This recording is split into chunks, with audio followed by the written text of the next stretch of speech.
अब मेघनाद की मूर्छा टूटी तो उसने अपने आप को रावण के समक्ष देखा और उसको बड़ी लज्जा आई कि मैं युद्ध भूमि में ऐसे मूर्छित हुआ कि अब पिताजी के आगे बैठा हूँ। उसने रावण को कहा कि अब मैं जा रहा हूँ मायावी यज्ञ करने के लिए और उसके बाद मुझे कोई पराजित नहीं कर पाएगा, और वो वहां से चल दिया।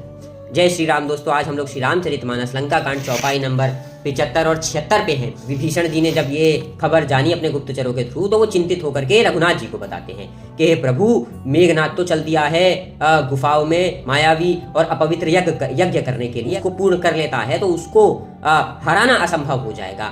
ऐसे में रामचंद्र जी मुस्कुरा कर कहते हैं कि जाओ लक्ष्मण, और उनके साथ जामवंत जी, हनुमान जी, नल नील सबको बोलते हैं कि आप उसके यज्ञ को विध्वंस कर दो। और लक्ष्मण जी को स्पेशली कहते हैं कि आज तुम उसका वध करके ही आना। यहाँ से लक्ष्मण जी जाते वक्त रामचंद्र जी के आगे बोलते हैं कि प्रभु, अगर मैं आज उसका वध करके ना आऊं, अगर मैं आज उसको ना मार पाऊं तो मैं आपका सेवक नहीं। इस तरह से शेष अवतार जी ये वचन ले लेते हैं और वहां से चल देते हैं।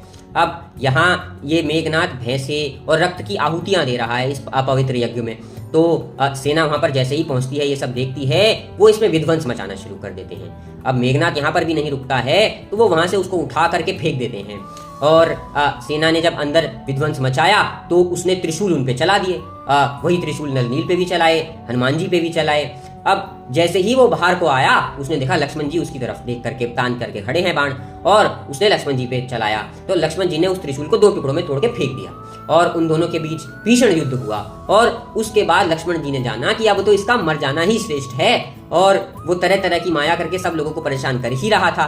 तो उन्होंने अपने तरकश से एक तीर निकाला और उसका उन्होंने संधान किया और सीधा उसकी छाती में पार कर दिया। और उसके बाद मरते समय वो अपनी माया, अपने कपट से मुक्त हो गया और कहने लगा कि कहाँ है प्रभु श्री राम, कहाँ है भैया लक्ष्मण।